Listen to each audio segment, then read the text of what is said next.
Bonjour, je m'appelle Eden Blake, j'ai 35 ans. Je me tiens dans un coin tranquille du jardin de mes parents à Colorado Springs, dans le Colorado, une bière fraîche à la main, en regardant les guirlandes lumineuses accrochées au pin pour Thanksgiving.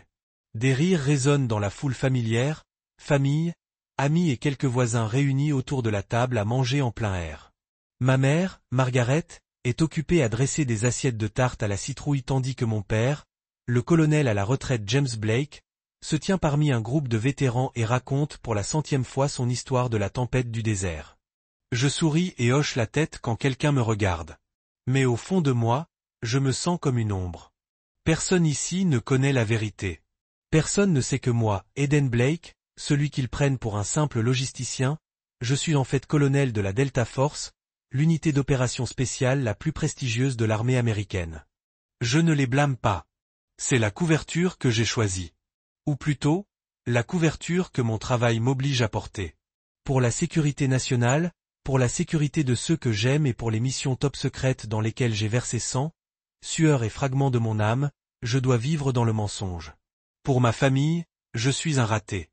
Le fils aîné qui a quitté l'armée après une mystérieuse blessure pour un emploi de bureau civil dans la gestion de la chaîne d'approvisionnement.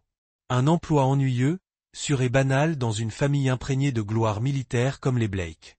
Mais la vérité, est une toute autre bête, et elle rugit dans ma poitrine, implorant qu'on la libère. Avant de vous raconter la suite, dites-moi d'où vous lisez.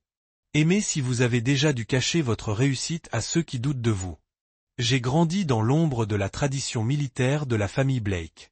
Colorado Springs, avec ses majestueuses montagnes rocheuses et crispères, est le lieu où chaque enfant de notre famille a été élevé dans des histoires de courage, d'honneur et de devoir.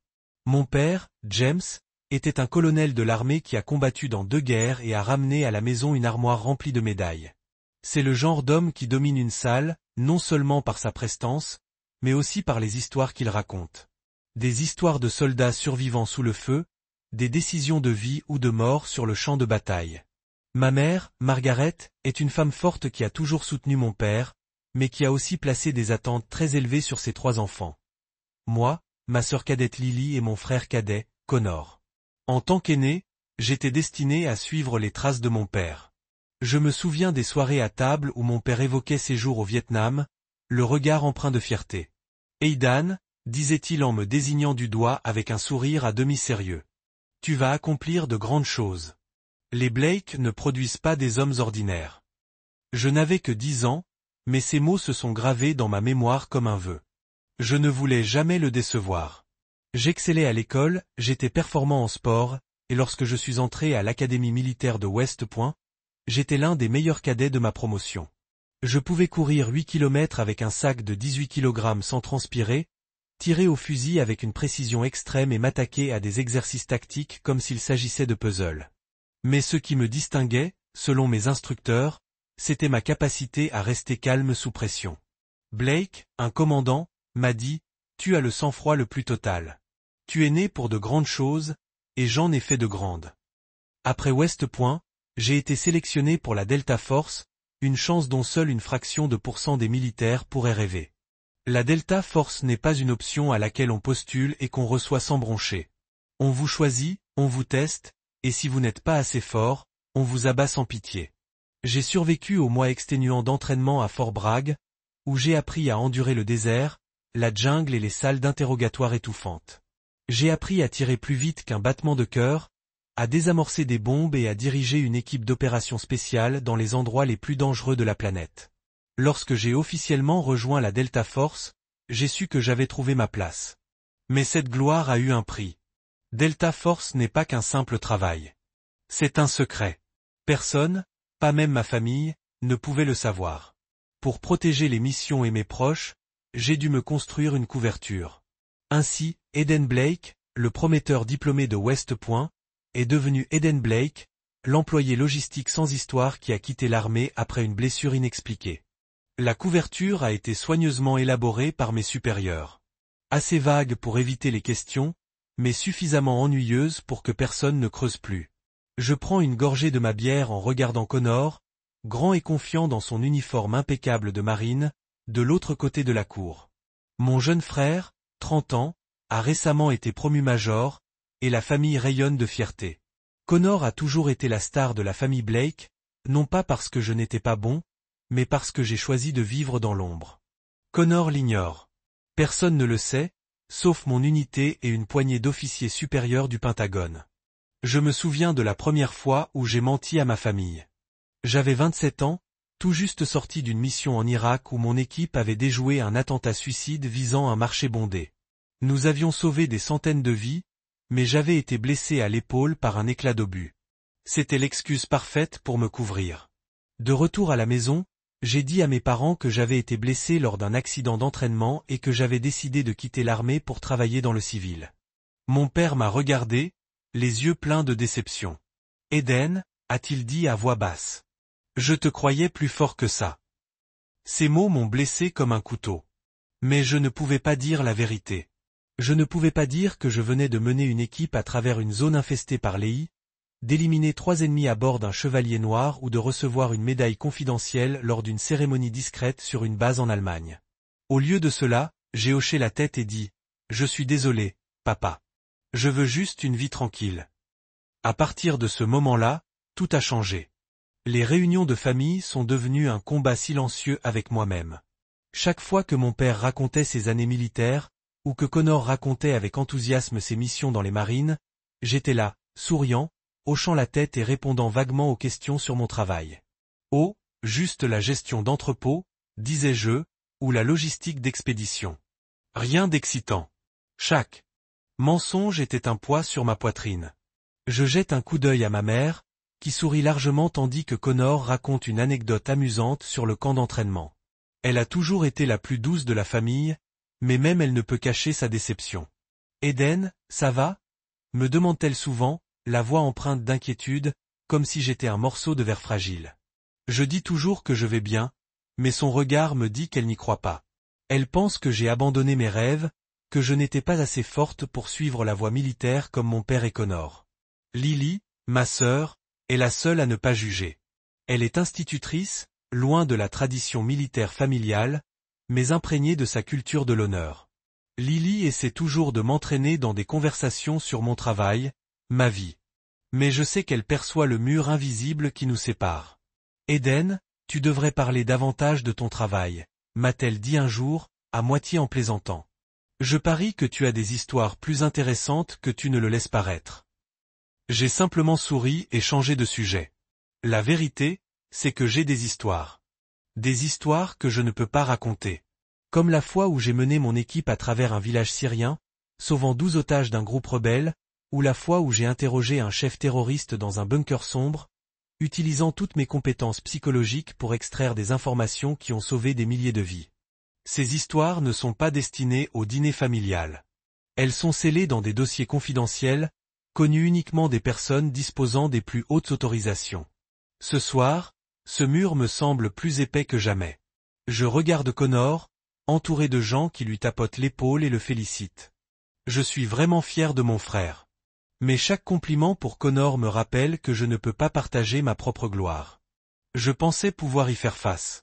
L'isolement, l'incompréhension, mais ces derniers temps, ça commence à me ronger. Il y a des nuits où je reste au lit à le fixer. Je regarde le plafond, me demandant si ça en vaut la peine. Les médailles cachées dans un coffre-fort de mon appartement ont-elles une signification si ma famille me considère comme un raté? Je pose ma bière et m'éloigne de la foule, laissant l'air frais de Colorado Springs apaiser la tempête dans mon esprit. Je lève les yeux vers le ciel étoilé, et l'espace d'un instant, me retrouve dans le désert afghan, sous ce même ciel, en train de préparer un raid sur une forteresse ennemie. Me voilà, le colonel Blake, le chef intrépide. Ici, je ne suis qu'Eden, le frère aîné décevant. Mais soudain, derrière moi, j'entends la voix de mon père. « Eden, que fais-tu ici tout seul ?» Il s'approche, son regard perçant m'observant comme s'il essayait de déchiffrer quelque chose. Je souris et hausse les épaules. Je prends juste l'air, papa. Il hoche la tête, mais je lis le doute dans ses yeux. Tu sais, dit-il à voix basse. J'ai toujours espéré que tu trouverais ta voie. Les Blake ne produisent pas d'hommes ordinaires. J'avale ma salive, le poids du mensonge plus lourd que jamais. Je sais, papa, je dis moi, ma voix. J'essaie. Mais en me retournant vers la lueur de la fête, je sais qu'un jour la vérité devra éclater. Et quand elle éclatera, je ne sais pas si ma famille se sentira fière ou trahie par ce que je leur ai caché. Je me tiens là, dans le froid de Colorado Springs, mon souffle formant de légers nuages blancs dans l'air. Le ciel étoilé me rappelle ces longues nuits dans le désert syrien, où le clair de lune était le seul guide de mon équipe à travers les sentiers poussiéreux et dangereux. Je ferme les yeux, et l'espace d'un instant, je ne suis plus dans le jardin de mes parents. Je suis dans un petit village près de Raqqa, en 2019, à la tête d'une équipe de 6 hommes en mission de sauvetage d'otages. Cette nuit-là, l'air était lourd d'une odeur de poudre à canon et de sable. Nous avancions tels des fantômes, nous faufilant silencieusement dans des ruelles étroites où des murs d'argile en ruine cachent des combattants. Moi, le colonel Eden Blake, je dirigeais l'équipe de la Delta Force, surnommée Ghost, pour ma capacité à disparaître et réapparaître sans laisser de traces. Notre mission était de secourir un groupe de journalistes occidentaux retenus en otage dans une maison fortifiée au cœur du village.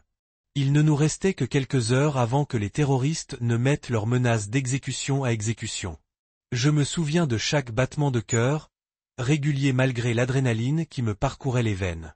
Mon équipe, composée de Hawk et de ses talents de tireur d'élite, de Doc et de son expertise médicale vitale, et de VIP et de sa rapidité de déminage, s'est déplacée sur mes signaux.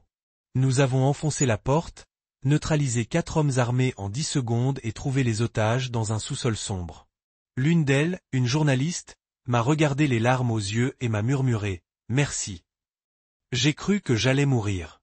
Dans ces moments-là, j'étais fier du chemin que j'avais choisi. Puis la voix de Lily me ramène à la réalité. Elle me fait signe de la main et me rappelle à la table. Aiden Viens. Connor s'apprête à raconter une histoire sur sa formation à Okinawa. Je souris en marchant vers la lumière, mais je ressens un vide intérieur. Les histoires de Connor, aussi divertissantes soient-elles, sont celles qu'il peut partager. Moi, je ne peux que rester assis là, écouter et faire comme si ma vie était une succession de journées de bureau ennuyeuses. Les réunions de famille comme celle-ci sont toujours un défi. Je me souviens d'un Noël, il y a 2 ans, où mon père m'a demandé à brûle-pourpoint devant tout le monde. « Aidan, que fais-tu exactement dans cette entreprise ?» Je reste assis à compter les contenants. Son ton était teinté de moquerie, comme s'il n'arrivait pas à croire que son fils aîné ait choisi une vie aussi ordinaire. J'ai souri, haussé les épaules et dit « Un truc comme ça, papa. Un travail stable, rien à redire. » Dans ces moments-là, il me lançait un regard déçu, teinté de dédain. Ma mère essaie toujours d'être compréhensive, mais ces questions « Aidan, es-tu sûr d'être heureux ?» ne font que me mettre mal à l'aise. Un jour, alors que je l'aidais à faire la vaisselle après le dîner, elle m'a pris la main et m'a dit « Tu sais, tu n'as pas à te comparer à Connor. Tant que tu vis bien, je suis heureuse. » Ces mots, bien que gentils, me faisaient l'effet d'un nouveau coup de poignard. Elle pensait que j'avais besoin de réconfort, que j'avais du mal à trouver un sens à une vie normale. J'ai simplement hoché la tête, souri et dit « Je vais bien, maman. » Mais ce n'était pas le cas. J'en ai assez de vivre dans le mensonge. Connor, mon frère, est le plus dur à affronter. Il ne veut pas me blesser, mais son enthousiasme, ses histoires de mission marine, les médailles qu'il arbore fièrement, me donnent l'impression d'être mis à l'écart. Un jour, il m'a tapé sur l'épaule et m'a dit « Aidan, si tu veux, je peux te présenter des gens de la logistique militaire. Peut-être que tu trouveras quelque chose de plus excitant. » J'ai ri, mais intérieurement, j'aurais voulu dire « Connor, je fais des choses que tu ne peux même pas imaginer. » Mais je n'ai pas pu. Non pas que je ne lui fasse pas confiance, mais parce que je sais qu'un seul mot de travers pourrait révéler mon identité et mettre en danger la sécurité de toute notre famille. Je m'assieds à la table à côté de Lily, essayant de me fondre dans l'ambiance festive. Connor raconte une histoire où il guide un groupe de nouvelles recrues dans une course d'obstacles. Tout le monde rit lorsqu'il décrit un type maladroit qui s'est écrasé la tête dans la boue. Je ris avec lui, mais mon esprit dérive vers un autre souvenir. « Eden, à quoi rêves-tu » La voix de ma mère me tire en arrière. Je sursaute, réalisant que je suis restée silencieuse trop longtemps. « Rien, maman, dis-je avec un sourire forcé. Juste un peu fatigué. » Soudain, mon téléphone vibre dans ma poche. Je jette un coup d'œil à l'écran, un numéro crypté, un numéro qui ne peut provenir que de mon unité. Mon cœur bat plus vite. Je me lève, m'excuse et m'éloigne du la fête se déroule dans un coin sombre du jardin. Blake, dis-je doucement en répondant. Fantôme, nous avons une urgence. La voix du général Harper retentit, tendue mais maîtrisée. Une cible de grande valeur vient d'apparaître au Yémen. Nous avons besoin de vous à la base dans 6 heures. Je jette un coup d'œil par-dessus mon épaule et vois ma famille rire encore autour de la table. Connor lève son verre pour porter un toast et mon père hoche fièrement la tête. Je veux rester pour savourer ce moment rare, mais le devoir n'attend pas. Compris, monsieur, dis-je à voix basse. J'arrive. En raccrochant, je sens cette vague d'adrénaline familière me submerger. Je retourne à table, l'air neutre. Maman, papa, je suis désolé, dis-je calmement. Il y a eu un problème au travail. Je dois y aller. Mon père fronce les sourcils. En plein Thanksgiving. Quel genre d'urgence logistique est-ce, Eden? Sa voix est chargée de scepticisme, et je vois les yeux de Connor et Lily se tourner vers moi. Juste une cargaison. Un problème, dis-je en gardant le même ton. Même si, au fond de moi, je sais que je m'embarque pour une mission dont je ne reviendrai peut-être pas, je reviendrai dès que possible.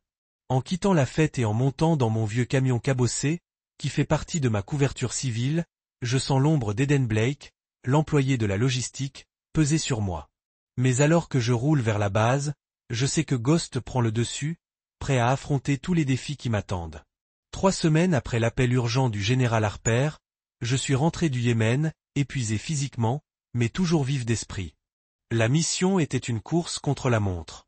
Un chef terroriste de haut rang, connu sous le nom de Black Hawk, avait refait surface dans une base secrète du désert. Mon équipe avait pour mission de le capturer vivant afin d'obtenir des renseignements sur une série d'attaques imminentes. Nous avons infiltré la base à la faveur de l'obscurité, empruntant des couloirs claustrophobes, piégés et gardés depuis des siècles. Je me souviens encore du moment où j'ai affronté Black Hawk, son regard d'acier et son sourire suffisant.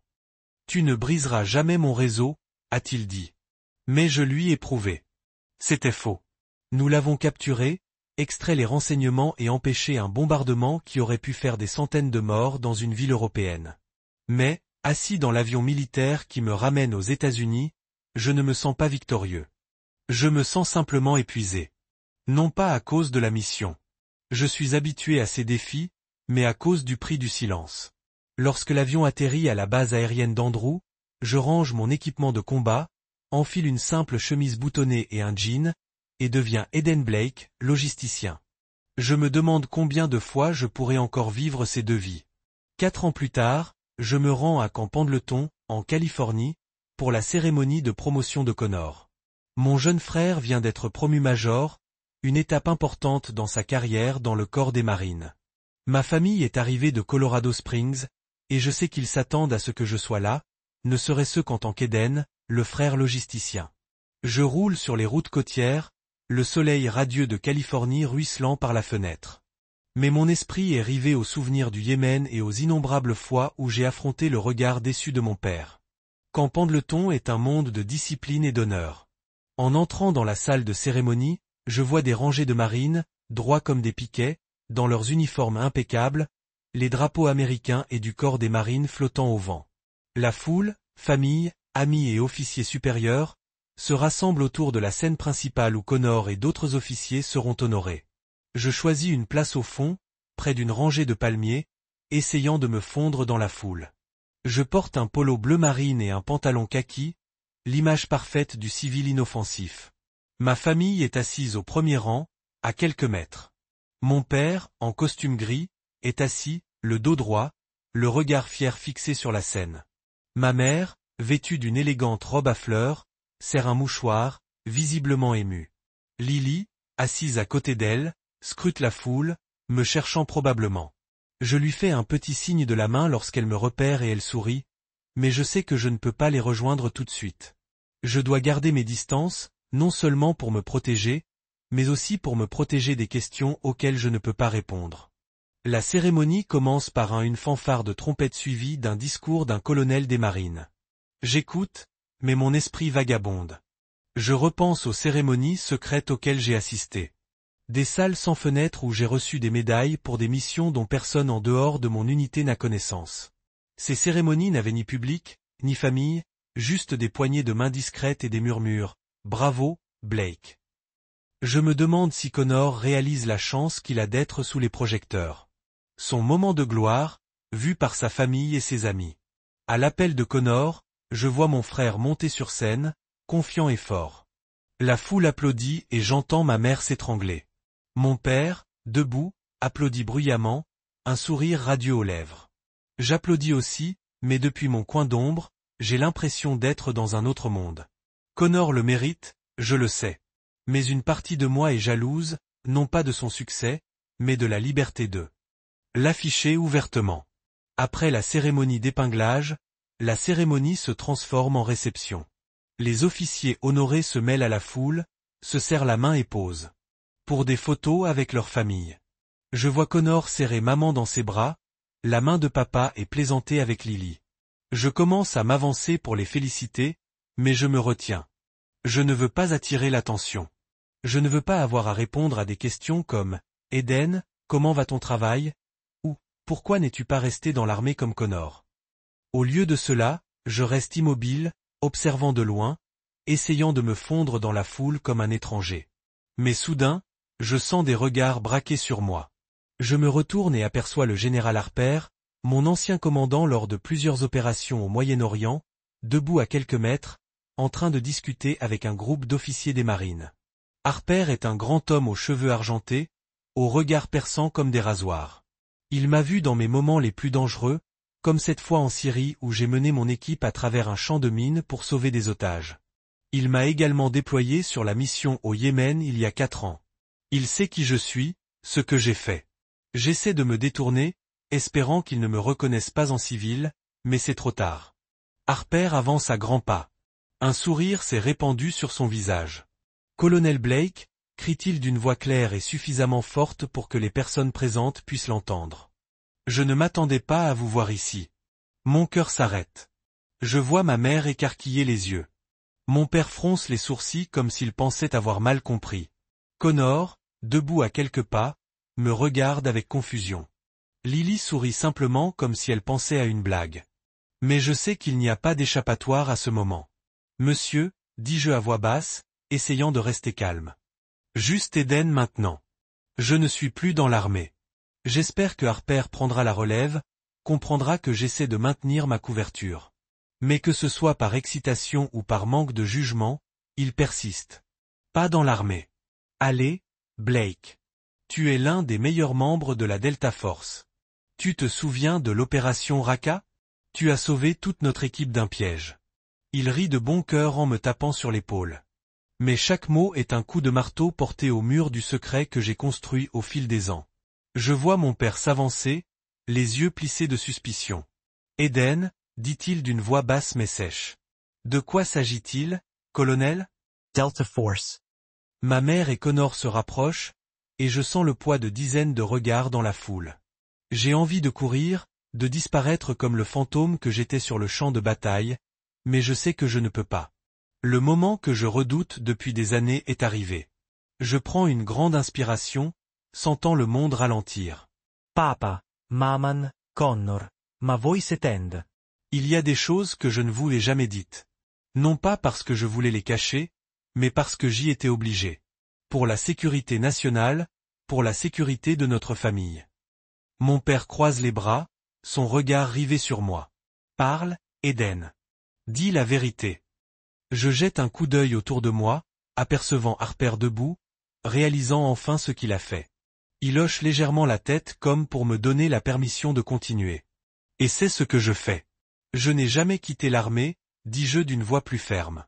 Je suis colonel en Delta Force, l'unité d'opération spéciale de l'armée. Mon travail est classifié. Je ne pouvais en parler à personne, pas même à toi. Ce travail de logistique, quittant l'armée, c'était une couverture. Je devais le faire pour te protéger et accomplir mes missions. Le silence s'installe. Ma mère se couvre la bouche, les larmes aux yeux. Connor me fixe comme si j'étais un étranger, mais dans ses yeux, je lis un mélange de choc et d'admiration.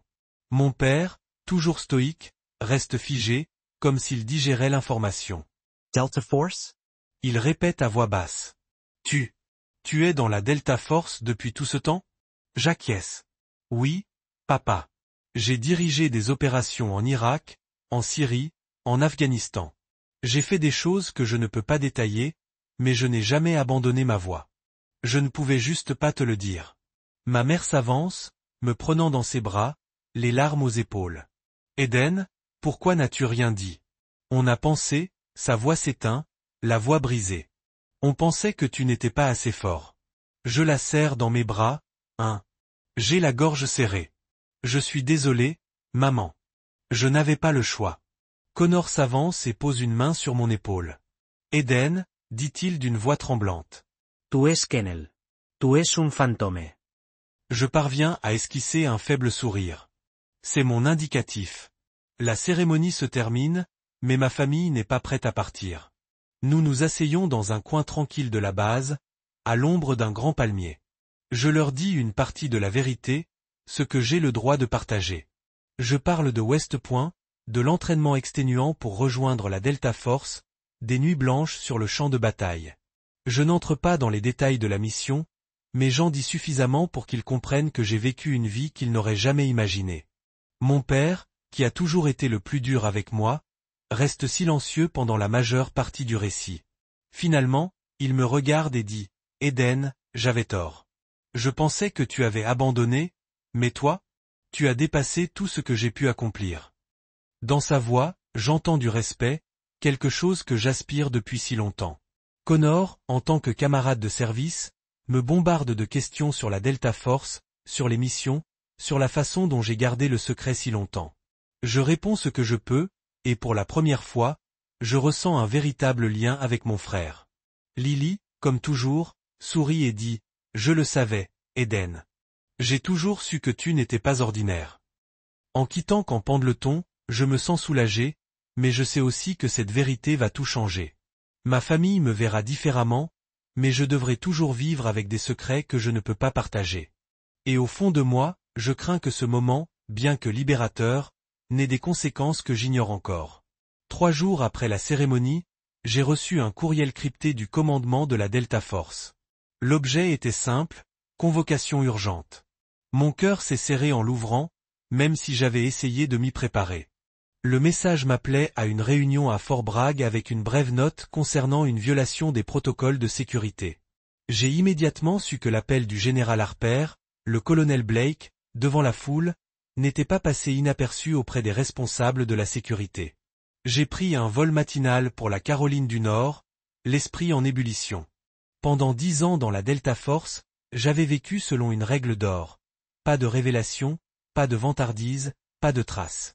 Ma couverture était un bouclier protecteur. Pas seulement moi, mais aussi ma famille, mes coéquipiers et les missions pour lesquelles nous avions donné notre sang. Mais à Camp Pendleton, sans que ce soit de ma faute, ce mur de secret s'était effondré. Je me demandais comment me justifier, ou si la carrière pour laquelle j'avais tout sacrifié allait disparaître à cause d'un moment d'inattention. À Fort Bragg, je suis entré dans une salle de réunion froide et sans fenêtre, avec une longue table et 3 officiers supérieurs assis en face de moi. Le colonel Marcus Reed, chef de la division de sécurité des forces Delta, m'a fixé d'un regard acéré. À côté de lui se trouvaient 2 autres officiers, l'un du Pentagone, l'autre des renseignements militaires. L'air dans la pièce était lourd comme si j'entrais dans un tribunal. Colonel Blake, commença Reed d'une voix froide mais maîtrisée. Vous savez pourquoi vous êtes ici. L'incident de Camp Pendleton a été signalé. Un officier des marines présent à la cérémonie a entendu votre conversation avec le général Harper et cette information nous est parvenue. Vous avez confirmé votre identité à des civils, y compris à votre famille. Il s'agit d'une grave violation des protocoles de sécurité des forces Delta. Je me suis redressé en essayant de garder mon calme. Le visage calme, mais intérieurement, j'avais l'impression d'étouffer. Monsieur, dis-je d'une voix ferme. Je n'avais aucune intention de révéler quoi que ce soit. Le général Harper m'avait par inadvertance appelé par mon grade devant ma famille. Je n'avais confirmé la vérité que pour gérer la situation et éviter tout soupçon. Reed fronça les sourcils, feuilletant un dossier devant lui.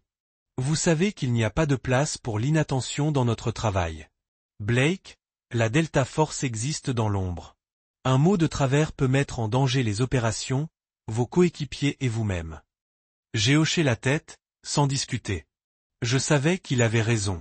Dans le monde de la Delta Force, il n'y a pas de marge d'erreur, mais je savais aussi que la révélation de la vérité n'était pas entièrement de ma faute. Je voulais mentionner le rôle de Harper, mais je n'étais pas du genre à rejeter la faute sur les autres. Au lieu de cela, j'ai dit, « Monsieur, je comprends la gravité de la situation.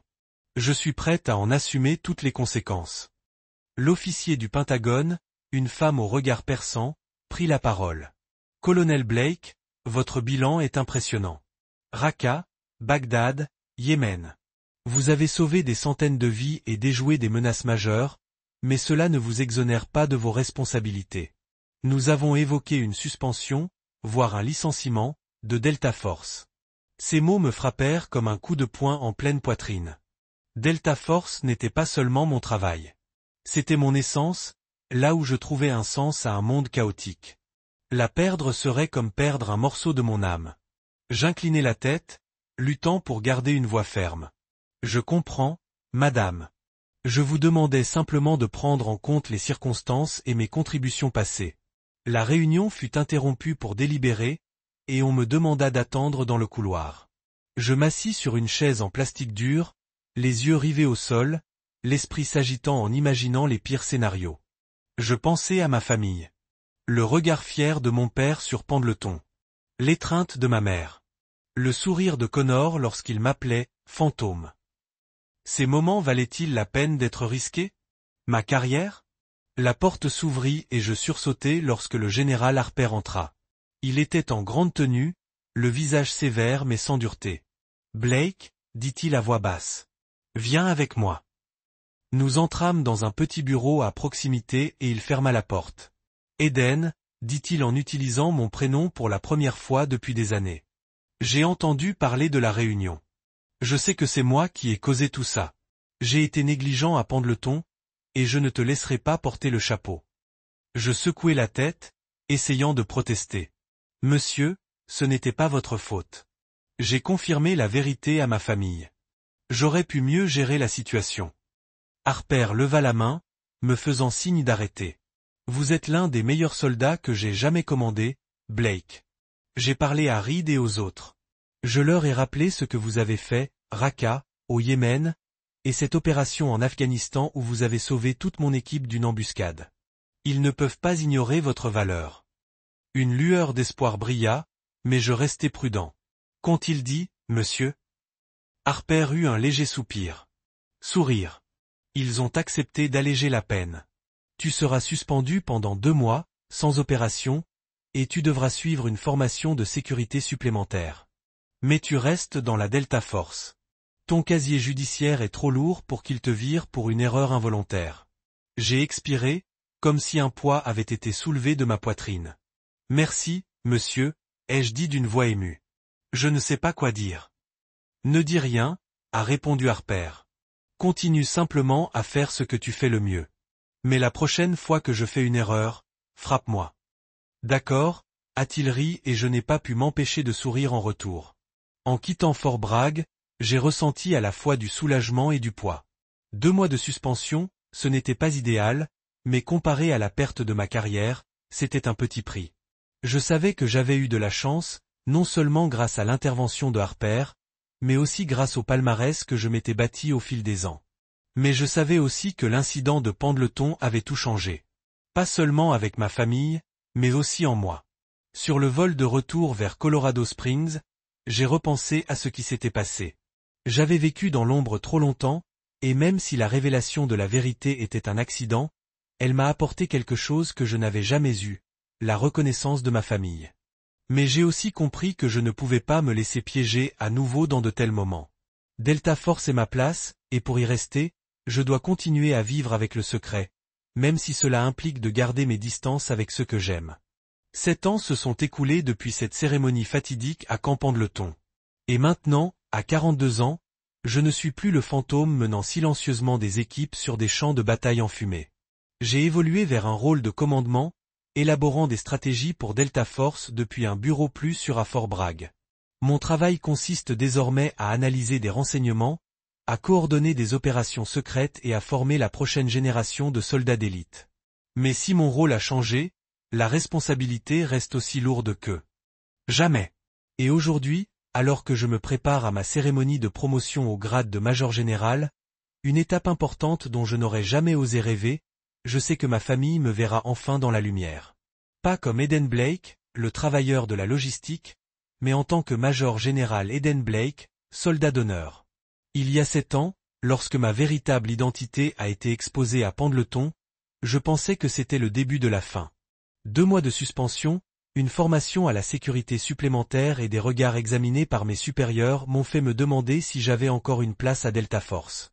Mais le général Harper, avec son intervention en temps opportun, m'a retiré du bord. Et moi, déterminé à ne pas laisser cette erreur me définir, j'ai continué à prouver ma valeur à travers chaque mission, chaque plan, chaque décision de vie ou de mort. Au fil des ans, je me suis déplacé du champ de bataille vers le bureau. Non pas parce que j'ai perdu mon feu, mais parce que Delta Force avait besoin de mon esprit plus que mon arme. Je suis devenu l'architecte des opérations majeures comme le démantèlement d'un réseau de financement terroriste en Afrique de l'Est ou le sauvetage d'un groupe de diplomates au Mali. Ces missions ne m'ont plus obligé à plonger dans la ligne de feu, mais elles ont quand même apporté cette ruée familière d'adrénaline. Le sentiment de connaître chaque décision pourrait sauver ou coûter des centaines de vies. Ce changement a également apporté un avantage inattendu. Je pourrais être plus sûr de partager une certaine vérité avec ma famille. Sans plus d'implication directe dans les opérations secrètes, les risques de connaître mon rôle ont considérablement diminué. Delta Force m'a toujours obligé à garder les détails classés, mais mon statut d'officier supérieur n'était plus un secret pour garder absolument. Et cela a ouvert un nouveau chapitre de ma relation avec ma famille. Après l'incident de Pendleton, la vision de ma famille sur moi s'est transformée. Mon père, le colonel à la retraite James Blake, une fois mon critique le plus dur, est devenu mon plus fier partisan. Je me souviens de la première soirée après son retour de Fort Bragg quand il m'a invité dans son étude. Une pièce remplie de souvenirs militaires, des médailles aux photos de lui en uniforme. Il s'est assis, a versé 2 verres de whisky, et a dit « Aden, je me trompais. Les soldats de Fort Bragg. Je veux juste que vous sachiez que je suis fier, pas seulement de ce que vous avez fait, mais de qui vous êtes. » Je l'ai serré dans ses bras, ressentant la chaleur que j'avais en vie, et je savais que les blessures entre nous guérissaient. Connor, mon frère, a le plus changé. En tant que major du Marine Corps, il me faisait sans le savoir. Régulièrement et parfois il s'envolerait vers Fort Bragg pour visiter. Il s'avère que vous êtes le vrai. Ghost Hein? J'ai ri, applaudissant son épaule. Juste un indicatif d'appel, Connor. Vous êtes un héros à votre manière. De là, nous avons commencé à partager plus, pas seulement à l'armée, mais à la vie, à la famille et aux rêves que nous avons pensés impossibles. Connor est devenue une fois plus proche amie, elle n'a jamais imaginé mon travail, mais ma sœur était la plus simple. J'ai envoyé un dessin par l'un de ses étudiants, un croquis de super-héros étiqueté le héros secret du colonel Blake. Et quelques anciens combattants qui ont servi avec mon père. Chemise boutonnée, essayant de se fondre comme toujours. Mais cette fois, les choses étaient différentes. Alors que tout le monde se rassemblait autour de la table, mon père a soulevé un verre de vin. Je voudrais dire quelques mots, il a commencé sa voix profonde et commandant. La famille Blake a toujours été fière de notre tradition militaire. Mais aujourd'hui, je veux honorer quelqu'un de spécial. Mon fils, le major général Eden Blake, commandant des forces spéciales de l'armée. La pièce a éclaté en applaudissements. Mon visage rougit, non pas de l'embarras, mais de l'émotion. Pour la première fois, j'ai été reconnu publiquement. Pas en tant que travailleur de la logistique, mais en tant que soldat, commandant, héros. Mon père m'a regardé, ses yeux débordant de fierté et j'ai vu ma mère essuyer les larmes à la fin de la table. Après le dîner, ma mère a conduit tout le monde dans un coin du salon où elle avait créé une zone commémorative pour moi. C'était une petite table avec ma photo de remise des diplômes de West Point. Quelques médailles publiques que j'ai été autorisé à afficher et une photo rare de moi en uniforme prise lors d'une cérémonie interne. Ceci est notre Eden, a-t-elle dit, sa voix tremblante. Nous ne savions pas à quel point notre fils était incroyable depuis si longtemps, mais maintenant nous voulons que tout le monde sache. Je me suis resté là, mon cœur gonflant. Le jour où je suis promu au major général, un jalon que je n'ai jamais pensé en tant que jeune cadet à West Point. Générant sur ses joues. Le temps, je n'ai pas l'impression de rester seul. Le général Harper, maintenant à la retraite mais invité en tant qu'invité d'honneur, monte pour épingler mon nouveau rang. Eden Blake, dit-il, sa voix faisant écho dans la salle. Vous avez servi ce pays avec courage, sagesse et sacrifice silencieux. Aujourd'hui, nous honorons non seulement un soldat, mais un leader. Alors que les principales stars du général sont épinglées sur mes épaules, la foule applaudit, mais mes yeux sont sur ma famille. Je vois que ma mère est debout avec féroce, et mon père, toujours stoïque, monte aussi, ses yeux brumeux. Reste pour célébrer un petit restaurant près de la base. Il y a des missions, des décisions et des souvenirs qui resteront à jamais dans l'ombre. Alors que je vois ma famille à l'aéroport, Connor attrape mon épaule et dit « Eden, je suis fier d'être ton frère.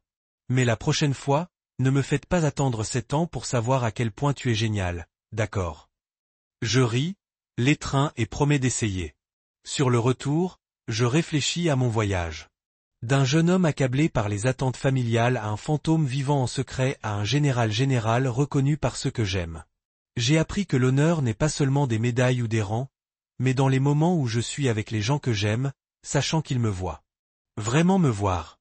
Assis dans mon petit bureau à Fort Bragg avec une photo de famille sur mon bureau et le héros secret dessinant de l'élève de Lily accroché au mur, je ressens un rare sentiment de calme. À 42 ans, j'ai traversé les déserts torrides, les ruelles remplies de fumée et les salles de conférences froides où le sort de centaines a été décidé avec un signe de tête de la tête. Mais surtout, j'ai voyagé vers l'intérieur. D'un fils chargé par la tradition familiale à un soldat vivant dans l'ombre à un homme qui a trouvé l'équilibre entre le devoir et la parenté. Mon travail avec Delta Force, bien que maintenant derrière un bureau, reste un monde de secrets. Il y a des nuits que je reste debout à verser sur des rapports de renseignements sur une nouvelle menace au Moyen-Orient ou à approuver des plans d'opération qui, je connais, mettront mes jeunes coéquipiers en danger. Ces secrets, les détails des missions, des noms, des lieux feront toujours partie de moi, comme les cicatrices de mon corps et de mon âme. Mais ce que j'ai appris pendant toutes ces années, c'est que le sacrifice silencieux me définit non seulement en tant que soldat, mais en tant que personne. Je pense aux autres soldats de Delta Force toujours là-bas, les fantômes sans nom et sans visage dont les familles et les amis ne connaîtront jamais leurs actes. Ce sont les vrais héros, portant le poids du silence pour protéger un monde qui ne sait souvent pas qu'ils existent. Mon histoire, bien que finalement reconnue par ma famille, est une rare exception.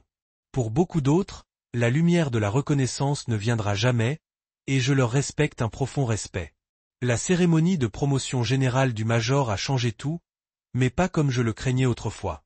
Je craignais que ma famille de savoir que la vérité les distancierait ou entraînerait des demandes de détails que je ne pouvais pas partager. Au lieu de cela, ils ont appris à respecter mes limites. Mon père, une fois mon critique le plus dur, appelle maintenant hebdomadaire en posant des choses simples comme mes plans de santé ou de week-end plutôt que de sonder mon travail. Assis dans mon bureau, regardant par la fenêtre où la lumière du soleil filtre à travers les arbres de Fort Bragg, je réfléchis à la vraie signification de mon voyage. L'honneur pour moi n'est pas dans les médailles ou les rangs, bien qu'il témoigne de ce que j'ai fait. L'honneur réside dans les moments où je peux protéger ceux que j'aime, que ce soit sur le champ de bataille ou dans leur cœur. C'est debout, sachant que j'ai accompli mon devoir, même quand personne d'autre ne le sait. Mon histoire est un sacrifice silencieux, non seulement le mien, mais celui de tous les soldats qui vivent dans l'ombre pour assurer la sécurité du monde. Je pense aux coéquipiers tombés, à ceux qui n'ont jamais pu raconter leurs histoires, et je me sens la responsabilité de bien vivre, pas seulement pour moi, mais pour eux. La reconnaissance de ma famille est un cadeau précieux. Mais je sais que la véritable valeur de mon travail ne réside pas sous les projecteurs, mais dans les vies sauvées, les menaces s'arrêtaient et les moments de paix que le monde gagne à travers notre silence. Maintenant, alors que je me prépare pour un autre jour en tant que major général, je pense que j'ai trouvé l'équilibre que je pensais autrefois impossible. Je fais toujours partie de Delta Force, transportant toujours des secrets que je ne partagerai jamais. Mais je ne me sens plus seul. Ma famille, bien qu'elle ne soit pas au courant de chaque détail, est devenue mon ancre émotionnelle. Ils n'ont pas besoin de connaître les spécificités des opérations à Raqqa, Bagdad ou Yémen. Ils ont juste besoin de savoir que je suis Eden, leur fils, son frère et un soldat qui a choisi son chemin. Je me tiens, ajuste mon uniforme et je sors du bureau. Aujourd'hui, je rencontrerai une équipe de jeunes soldats pour discuter d'une opération à venir. Je vais passer non seulement les compétences, mais l'esprit d'un soldat Delta, l'esprit de sacrifice, le courage et le silence. Et quand je rentrerai à la maison ce week-end, je vais m'asseoir avec ma famille, rire et savourer des moments que je pensais que je ne méritais pas. Ma vie, bien que toujours touchée par les ombres, est désormais éclairée par l'amour et la reconnaissance de ceux qui sont chers. Et c'est, pour moi, le vrai sens d'être vu.